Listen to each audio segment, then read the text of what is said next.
નમસ્કાર BBN news ચેનલમાં આપનું સ્વાગત છે। હું છું કવિતા પંચાલ ને હવે જોઈએ આજના સમાચાર।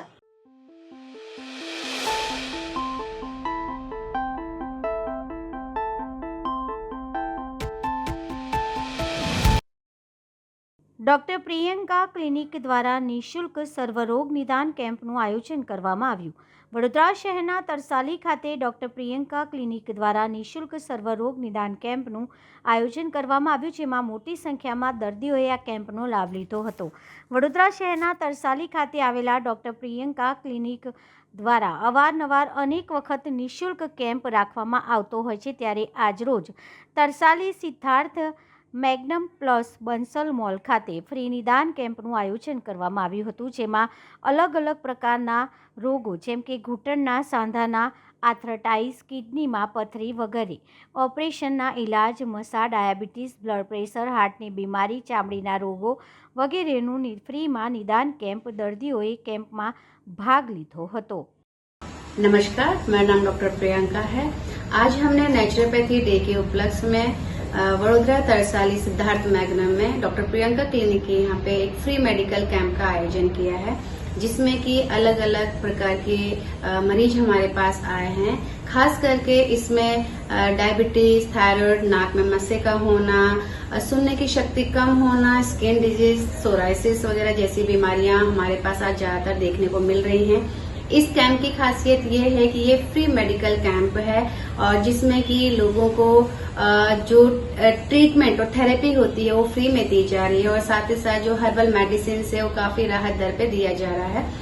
ये कैंप में हमारे पास जो अधिकतर एज ग्रुप के लोग हैं वो 17 साल से लेके 65-70 तक के लोग ज्यादातर लोग आए हैं। इसमें सफेद बालों की समस्या और स्किन डिजीज वाले लोग हमारे पास अधिकतर यंगस्टर हमारे पास आए हैं। ये कैंप हम लोग पहले भी करते आ रहे हैं और आगे भी करते रहेंगे और इस कैंप के जो मेन उद्देश्य ये है कि हर घर पे नेचुरोपैथी को अपनाया जाए। जो एक मिथ चल रहा है कि नेचुरोपैथी से काफी लंबे समय के बाद आपको राहत मिलती है या फिर इसमें जल्दी से आपको परिणाम नहीं मिलते, तो ये बिल्कुल गलत है। नेचुरोपैथी से आपको तुरंत राहत भी मिलती है और जो भी बीमारी होती है, जो भी रोग होता है, वो जड़मूल से समाप्त हो जाता है। तो इसी प्रकार हम आगे भी और भी कैंप करते रहेंगे। धन्यवाद।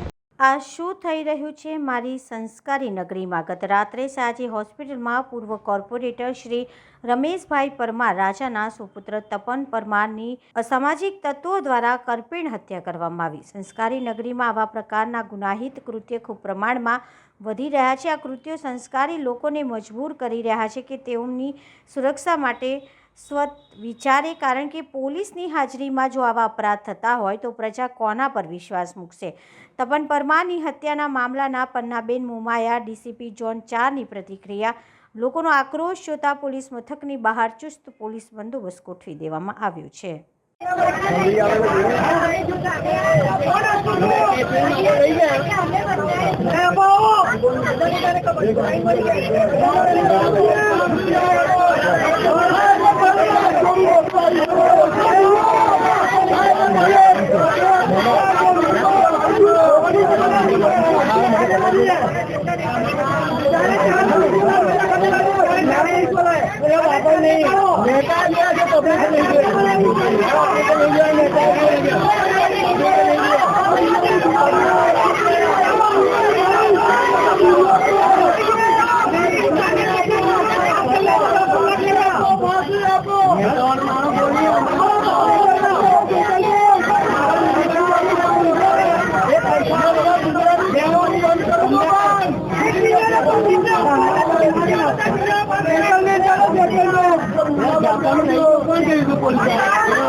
અલકાપુરી જૈન સંઘથી નીકળેલી છરી પાલિત ચાલતો સંઘ વાલવોડ તીર્થ પહોંચ્યા. આચાર્ય પૂર્ણચંદ્ર સાગર સુરેશ્વરી અને આચાર્ય ચંદ્રસાગર સુરેશ્વરીજીની નિશ્રામાં સંઘમાળનો કાર્યક્રમ યોજાયો. કાર્તિક સુદ પૂનમના દિવસે આચાર્ય પૂર્ણચંદ્ર સાગર સુરેશ્વરી મહારાજની નિશ્રામાં અલકાપુરી જૈન સંઘ ગાય સર્કલથી 4 દિવસ સાધુ સાધ્વી ભગવંતો સહિત ચતુર્વિધ સંઘનો વાલવોડ તીર્થનો છરી પાલિત જૈન સંઘ આજે સવારે વાલવોડ ખાતે શ્રી ચંદ્રમણી તીર્થમાં વાજતે ગાજતે પ્રવેશ કર્યો હતો, જેમાં બગી ભગવાનનો રથ અને આનંદ સાગર મહારાજની મૂર્તિએ નગરમાં ભારે આકર્ષણ જમાવ્યું હતું. ત્યારબાદ આચાર્ય પૂર્ણચંદ્ર સાગર સુરેશ્વરી મહારાજ ભગવાનની વિધિ વિધાન સાથે નાણ માંડી સમૂહશરણમાં ચૌમુખી ભગવાનની સમક્ષ તીર્થમાળની વિધિ કરી હતી અને તીર્થમાળની ઊંચી બોલીઓ બોલાવવામાં આવી હતી. બાળકોને સારા સંસ્કાર મળે તેવી જૈન ગેમનું લોન્ચિંગ સીએ હિંમતભાઈ શાહ તથા પ્રશાંતભાઈ શાહે કર્યું હતું. જૈન પરંપરા મુજબ તીર્થમાળ પ્રસંગે ગુરુદેવને કામળી અર્પણ કરવાનો લાભ ભાવિક શાહ પરિવારે લીધો હતો. દરમિયાન જૈન અગ્રણી દીપક શાહે જણાવ્યું હતું કે જેમ કોઈ મુમુક્ષુની દીક્ષા થતી હોય તેવી જ રીતે સંઘમાળની કટાક્ષણું મુહપતિ ચરબડો લઈને પવિત્ર વિધિ કરાતી હોય છે. આચાર્ય ચંદ્રસાગર સુરેશ્વરી મહારાજે જણાવ્યું હતું કે બધાએ સંકલ્પ લઈ એકવાર તો છરી પાલિત સંઘ કાઢવો જોઈએ. આજના તીર્થમાળના કાર્યક્રમમાં વડોદરાથી 200 તથા ખાનગી વાહનો લઈને સેંકડોની સંખ્યામાં ભાવિ ભક્તો ઉમટી પડ્યા હતા, એમ જૈન અગ્રણી દીપક શાહે જણાવ્યું હતું. આજે વાલવોડ તીર્થ ખાતે છરી પાલિત સંઘ જે અલકાપુરી શ્રી સંઘમાં બિરાજમાન આચાર્ય પૂર્ણચંદ્ર સાગર સુરેશ્વરજી મહારાજની નિશ્રામાં નીકળ્યો હતો, એ ચાલતો સંઘ આજે અહીંયા વાલવોડ તીર્થમાં આવ્યો. સંઘનો તીર્થમાળનો કાર્યક્રમ હતો. આપણી સાથે સમસ્તના મહામંત્રી એવા ઉરેશભાઈ કોઠારી છે, જૈન અગ્રણી અને જૈન સંગીતકાર એવા જયેશભાઈ છે, ગિરીશભાઈ છે, બધા મહાનુભાવો છે. આપણે જયેશભાઈને પૂછીએ તીર્થમાળનો મતલબ શું થાય અને એનું શું મહત્વ શાસ્ત્રમાં દર્શાવ્યું છે. આજે અલકાપુરી જૈન શ્વેતાંબર મૂર્તિપૂજક સંઘ અકોડાથી કાર્તક સુદ પૂનમે સંધ્યાકાળે જે યાત્રાનો પ્રારંભ થયો હતો, છરી પાલવાનું એટલે કે ચાલવું, એકાસનું કરવું, પાદચારી એકાસનું કરવું, શયન સંથારા ઉપર કરવું અને આવી 6 રીતની અદ્ભુત યાત્રામાં શરૂ કરેલી યાત્રા આજે વાલવોડ તીર્થ ચંદ્ર પ્રભુ સ્વામી ભગવંતના શરણમાં બાપજી મહારાજ સાહેબના ધામમાં આજે પધારી છે અને અદ્ભુત સંઘમાળનો કાર્યક્રમ યોજાયો છે. 25 થી 27 માળ જે પહેલા અભિદાન થઈ છે. ગુરુ ભગવંત આચાર્ય ભગવંત પૂર્ણચંદ્ર સાગર સુરેશ્વરી મહારાજની નિશ્રામાં જય જયકાર સાથે આ મુક્તિની માળા છે કે જે ચાલતા સંઘ ચાલવું અને યાત્રા કરવી એવા સ્વરૂપે આ સંઘમાળ મોક્ષમાળ કહેવામાં આવે છે. ઉદ્યાનમાં પણ મોક્ષમાળ પહેરવામાં આવે, આવા છરી પાલતમાં પણ મોક્ષમાળ પહેરવામાં આવે એવી મોક્ષમાળનો સરસ મજાનો કાર્યક્રમ આજે યોજાયો છે અને એમાં 150 યાત્રિકો જોડાયા છે. બધાએ જય જયકાર સાથે અહીંયા આજે વાલવોડ તીર્થમાં મુકામે પૂર્ણ રીતે સરસ રીતે પધાર્યા છે અને આચાર્ય ભગવાનના આશીર્વાદ ગ્રહણ કરેલા છે. વાલવોડ તીર્થમાં જે કેમ આ રાખ્યું અને શું મહત્વ છે વાલવોડ તીર્થમાં? 88,000 કુળકુટ મુનિ સાથે સિદ્ધ આત્માઓ અહીંયાથી સિદ્ધ ભૂમિને પામેલા એવું અહીંયાથી 1/2 કિલોમીટર દૂર જે સિદ્ધ ભૂમિ છે, 88,000 તાપસો અહીંયાથી મુક્તિ પદને એક સાથે પામ્યા છે એવા ધામનું મહત્વ છે. ગુજરાતમાં સિદ્ધગીરી પછી આ બીજું ક્ષેત્ર છે કે જ્યાંથી સમૂહમાં આટલા બધા મોક્ષગામી આત્માઓ ગયા હોય મોક્ષમાં એવા તીર્થની યાત્રાએ સૌ યાત્રા બજારે છે. બોલો જીને શાસન. શિશુ વિહારની પ્રવૃત્તિ મનુષ્યત્વનું ભજન છે. Professor doctor Arunbhai Dave.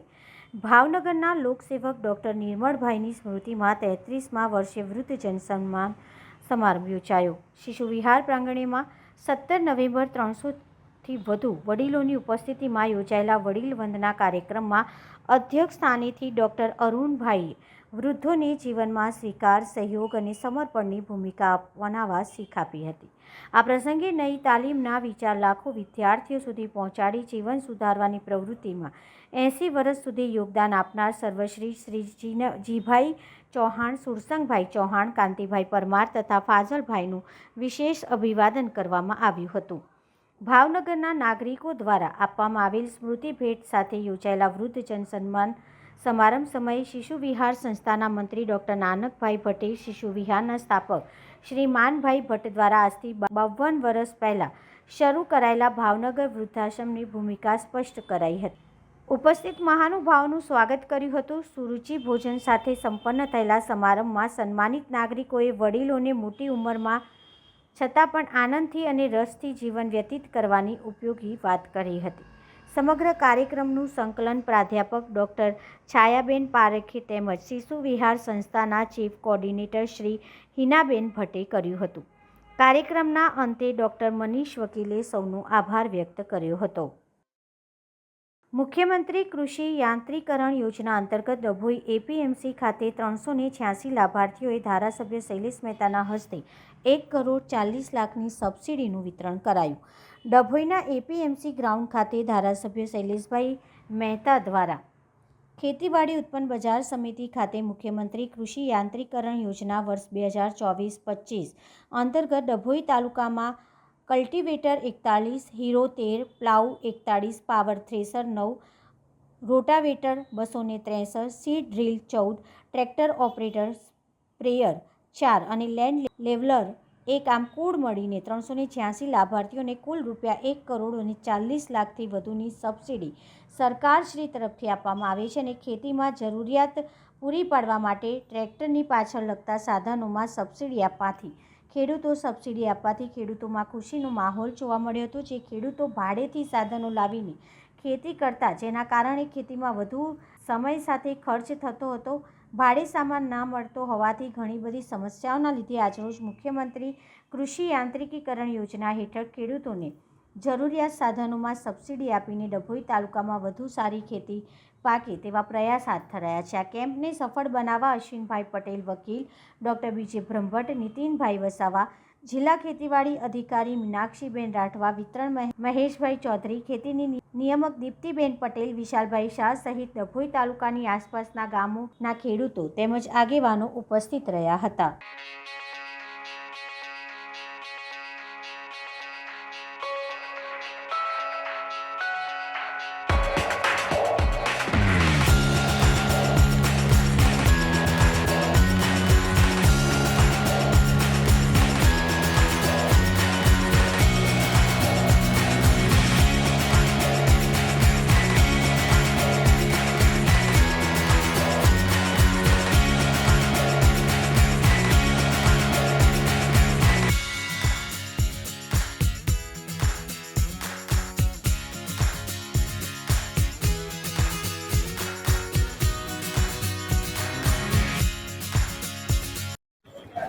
મારું નામ રોહિત ગોવિંદભાઈ કાંજીભાઈ છે. ડંગીવાડા ગામના ખેડૂત છીએ. થ્રેસરની સબસિડી માટે કેમ્પમાં આવ્યા છે. 4 લાખની આજુબાજુની રકમનું થ્રેસર છે. 1 લાખની આજુબાજુમાં સબસિડી સરકાર તરફથી મળવાપાત્ર છે, જેને લઈ અમે અહીંયા ભેગા થયા છે બધા ખેડૂતો. સબસિડીના જે લાભના કારણે અમે સાધનવાળા થયા છે અને આ સરકારશ્રીનો અમે આભાર માનીએ છીએ.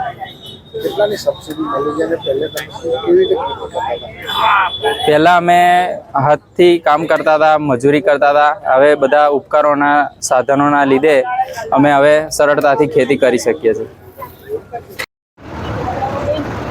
મુખ્યમંત્રી કૃષિ યાંત્રીકરણ યોજના 2024-25 અંતર્ગત આજે કિસાનો માટે harrow, cultivator, plough, power thresher, rotavator, seed drill, tractor operator, sprayer,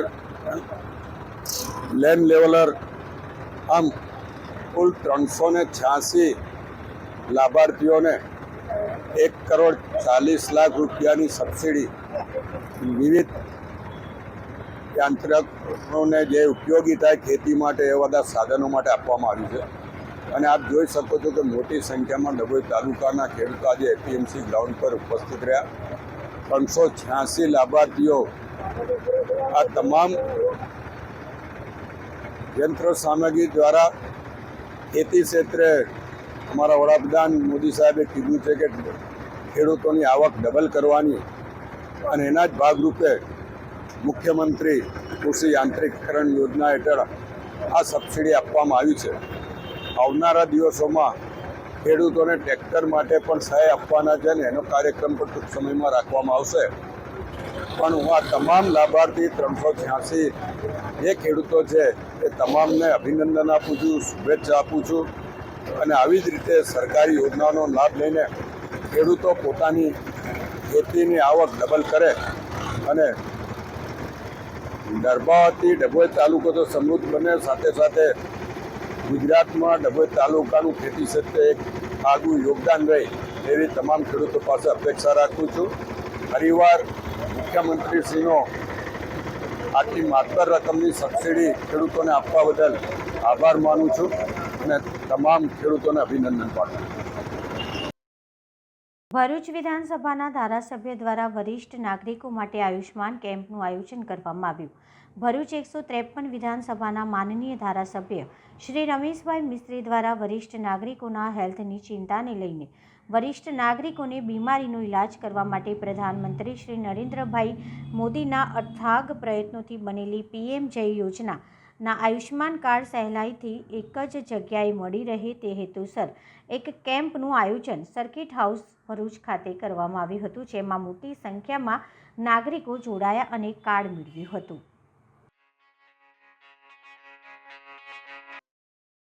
ગઈકાલે વડોદરામાં બનેલી હત્યા કેસને લઈને પોલીસ પત્રકાર પરિષદ યોજાઈ. તપન પરમારની હત્યા સંદર્ભે પોલીસની પત્રકાર પરિષદ. મુખ્ય આરોપી બાબર પઠાણ સહિત 5 આરોપીઓને ઝડપી લેવાયા. એક આરોપી હોસ્પિટલમાં સારવાર હેઠળ. આમ કુલ 6 આરોપી સામે ગુનો નોંધાયો છે. ગઈકાલે રાત્રિના 11 થી 11:30 સમયે કારેલીબાગ પોલીસ સ્ટેશનમાં 2 બનાવ બનવા પામેલા. એમાં સૌ પ્રથમ બનાવ મહેતાવાડી છે કારેલીબાગ નાગરવાડામાં, તે સામાન્ય મારામારીનો બનાવ 2 ગ્રુપ વચ્ચે થયેલો.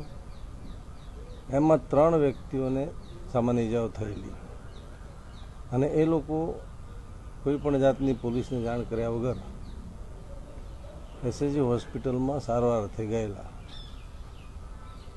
ત્યારબાદ આ જે ઈજા પામનાર હતા એમાં એક મુસ્લિમ અને 2 હિન્દુ યુવાનોને ઈજા થયેલી.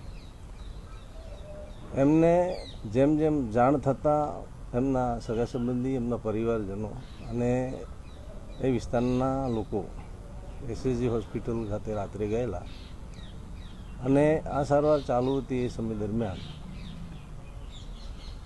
જે મરનાર ભોગ બનનાર જે યુવાન છે એ પાછળ કેન્ટીન પર ચા પીતા હતા, એના મિત્ર સાથે ઊભા હતા. એ સમય દરમિયાન આ ટોળામાંથી એક ઈસમ નામે બાબર પઠાણ એને ઇમરજન્સી વોર્ડ છોડી અને કેન્ટીન પર જાય છે અને ત્યાં બેઠેલા તપન પરમાર નામના યુવાનને ચપ્પુના ઘા મારીને ઇજાગ્રસ્ત કરે છે અને ત્યાંથી એને આપણે બચાવવા માટે ઇમરજન્સીમાં લાવીએ છીએ, પણ અડધા કલાકની સારવારમાં તપન પરમારનું દુઃખદ અવસાન થાય છે. આમ એક નાઇટમાં 2 બનાવો બનેલા, જેમાં એક બનાવ, પહેલો બનાવ જે બનેલો કારેલીબાગ પોલીસ સ્ટેશનમાં આ લોકો વિરુદ્ધ આપણે 307 એટલે કે ખૂનની કોશિશનો ગુનો દાખલ કર્યો અને બીજો બનાવ જે સિવિલ હોસ્પિટલ એસએસજી ખાતે બને છે એમાં આપણે ખૂનનો ગુનો દાખલ કરી અને સાથે ભોગ બનનાર અને પ્રથમ ગુનામાં અને બીજા ગુનામાં ભોગ બનનાર જે ઇસમો છે એ દલિત સમાજ, શેડ્યુલ કાસ્ટ સમાજના છે. તેથી આપણે એટ્રોસિટી એક્ટ મુજબ ફરિયાદ દાખલ કરી અને તપાસ અંગેની કાર્યવાહી ચાલુ કરવામાં આવેલી. રાત્રે ખૂબ જ સંઘર્ષભર્યું વાતાવરણ હતું, લોકોમાં ખૂબ આક્રોશ હતો અને એના લીધે સવારે અમારે જે પોલીસની ટીમો છે કારેલીબાગ, રાવપુરા અને ક્રાઇમ અને એસઓજી તમામે તમામ ટીમોએ રાત્રે આરોપીઓ માટે શોધખોળ ચાલુ કરી દીધેલી અને આપણે અત્યાર સુધીમાં રાવપુરા પોલીસ સ્ટેશનમાં જે ખૂનનો ગુનો નોંધાયો છે એમાં 5 આરોપીઓને આપણે હસ્તગત કરીને ધરપકડની કાર્યવાહી કરી છે. એક આરોપી છે એ ઇન્ડોર હોસ્પિટલાઇઝ છે, એના પર પોલીસ જાપ્તો મૂકી દેવામાં આવ્યો છે. એટલે આમ કુલ 6 આરોપીઓને આપણે હસ્તગત કરવામાં સફળતા મળી છે. કારેલીબાગ પોલીસ સ્ટેશનનો જે ગુનો છે, ખૂનની કોશિશનો ગુનો છે, એના તપાસની અધિકારી તરીકે H ડિવિઝનના એસીપી શ્રી બામણીયા કરશે અને રાવપુરા ખૂનના ગુનામાં ડી ડિવિઝન ઇન્ચાર્જ છે એસીપી અશોક કાટકડ છે, એ એની તપાસ કરી રહ્યા છે. ભોગ બનનારનું પોસ્ટમોર્ટમ થઈ ગયેલું છે. એના જે પ્રાયોગિક ટેકનિકલ પુરાવા છે એ મેળવવાની કામગીરી ચાલુમાં છે. ખૂબ જ ગંભીર પ્રકારનો બનાવ છે, તેને ધ્યાને લઈ આપણે ખૂબ ગંભીરતાથી ઝીણવટપૂર્વકની તપાસ કરી રહ્યા છે અને ભવિષ્યમાં પણ ખૂબ ઝીણવટપૂર્વકની તપાસ થાય એ દિશામાં વડોદરા શહેર પોલીસ કામ કરી રહી છે. એ લોકોનું આખી ઘટનામાં ઇન્વોલ્વમેન્ટ હતું અને કઈ રીતે એકબીજાને તેઓ મદદ કરીને આ ગુનાને અંજામ આપ્યો.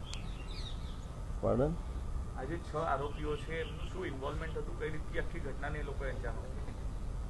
સૌ પ્રથમ જે કારેલીબાગમાં બનાવ બને છે, ખૂનની કોશિશનો જે ગુનો બને છે, એમાં જે આરોપી છે બાબર પઠાણ અને વસીમ મંસૂરી,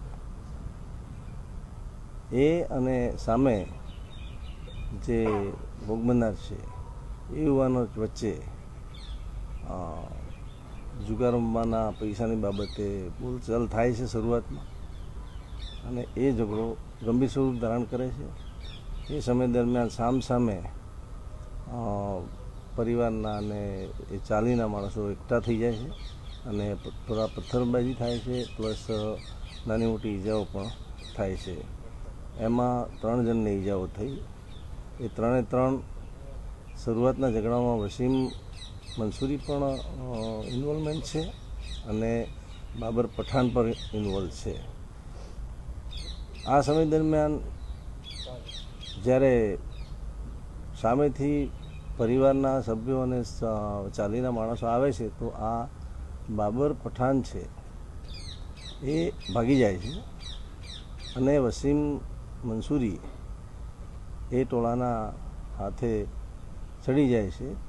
ત્યારે એ ટોળા દ્વારા એની માર કરવામાં આવે છે અને એમાં વસીમ મંસૂરીને એમાં ઈજા થાય છે અને એ પછી ફરીથી આ કોઈ દંડા જેવા હથિયાર લઈને ફરીથી આ બાબર આવે છે તો જે સામેનું જે ટોળું હતું એ ત્યાંથી જતું રહે છે અને વસીમને 108માં હોસ્પિટલ બાબર પઠાણ લઈ જાય છે, મોકલે છે અને ત્યાંથી જે આપણો મૂળ આરોપી છે, મુખ્ય આરોપી છે બાબર, એ ત્યાંથી સીધો પોલીસ સ્ટેશન કારેલીબાગ આવે છે અને જ્યાં એની રજૂઆત એવી હોય છે કે સર હું અમારા ઘરે જતા અમુક માણસોએ મને રોકી અને માર મારેલો છે, મારે ફરિયાદ કરવી છે.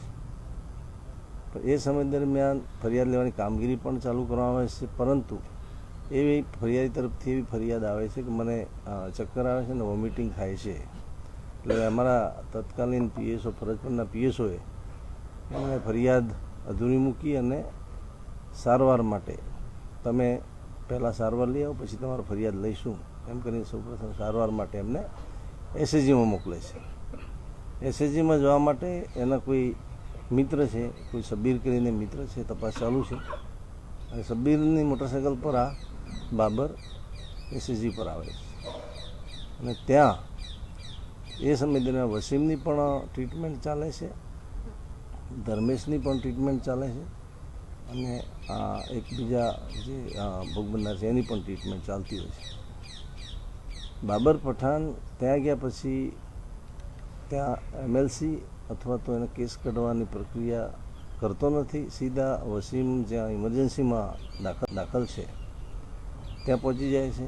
અને એ વખતે ત્યાં વસીમના જે પત્ની છે એમના દ્વારા એવું કહેવાય છે કે એના સીટી સ્કેન કરાવવાના છે, ટેસ્ટ કરાવવાના છે, એટલે તો બીજા 24 નંબરના રૂમમાં એમને લઈ જવા પડશે અને ત્યાંથી શિફ્ટ કરવા પડશે.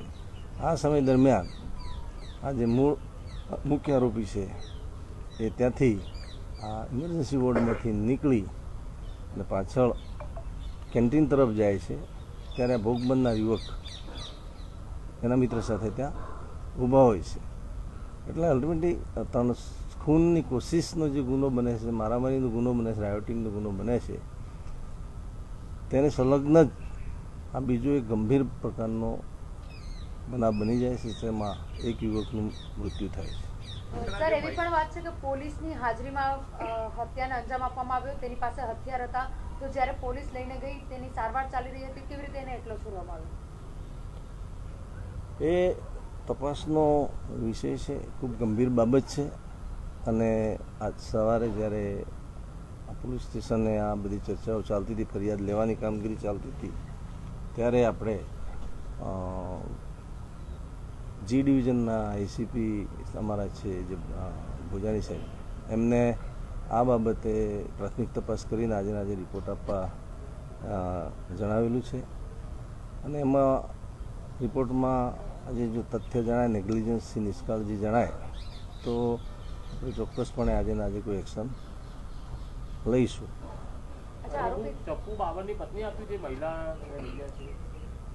ત્યારે પ્રાથમિક પૂછપરછમાં અથવા સીસીટીવી ફૂટેજમાં એવી કોઈ મુવમેન્ટ દેખાતી નથી, પરંતુ આ શું કે એક જોઈન્ટ ઇન્ટ્રોગેશનનો વિષય છે. ચપ્પુ એની પાસે હતું અથવા ક્યાંથી આવ્યું અથવા ત્યાં કોઈના દ્વારા આપવામાં આવ્યું છે, એ એક ઝીણવટભરી તપાસનો વિષય છે. અને એ બાબત ક્લિયર થશે એટલે આપની સમક્ષ અમે ચોક્કસ મૂકીશું. આ એક જ ચાલીમાં રહે છે આ લોકો અને આરોપીઓ અને ભોગ બનનાર, અને એનું એવું કોઈ મારી નાખવાનું કોઈ ચોક્કસ કારણ કે એવું ગંભીર કોઈ કારણ અત્યાર સુધી અમારી સમક્ષ નથી આવ્યું. સામાન્ય મારામારી અને એવી 2-3 વખત આ લોકો વચ્ચે નાની મોટી બાબતોએ બનાવ પણ બનેલા, જે સમાધાન પણ થઈ ગયેલા. અને આ લોકો એટલું કંઈ સિરિયસ વિચારેલું પણ નહીં હોય. પણ જે ગઈકાલનો જે બનાવ હતો અને જે વસીમને ઈજા થઈ અને એને જે શરૂઆતમાં એટલે કે ખૂનની કોશિશના ગુનામાં જે ઈજા વસીમને થઈ અને આને જે માર્યો ટોળાએ, એ ગુસ્સાના લીધે એણે સિવિલ હોસ્પિટલમાં આ મરનારને જોઈ જતા એને ઉચિંતો હુમલો કરેલાનું અત્યારે હાલ પૂરતું જણાવ્યું. બાબરનો પૂર્વ ઇતિહાસ જોતા 1920 પહેલાં 3 ગુના મારામારીના છે, 3 ગુના પ્રોહિબિશનના છે. અને વડોદરા ગ્રામ્યમાં એટલે કે ડભોઈ અને બોડેલી એમ કરીને ત્યાં 3 ગુના પ્રોહિબિશનના નોંધાયેલા છે. એના સિવાય વડોદરા શહેર પોલીસ દ્વારા આના ગુનાહિત ઇતિહાસને ધ્યાનમાં રાખી અને આને પાસા પણ કરવામાં આવેલી, પાસાની છે, અને પોરબંદર જેલમાં પણ મોકલવામાં આવેલું. અને ત્યાંથી ત્યાં પાસામાં એની મુદત પૂરી થઈ છૂટીને આવ્યું છે. તો આવતા આજના સમાચાર આવતીકાલે ફરી મળીશું આ ચેનલ પર આ સમય. ત્યાં સુધી સમગ્ર BBN ન્યૂઝ ચેનલની ટીમને રજા આપશો. નમસ્કાર.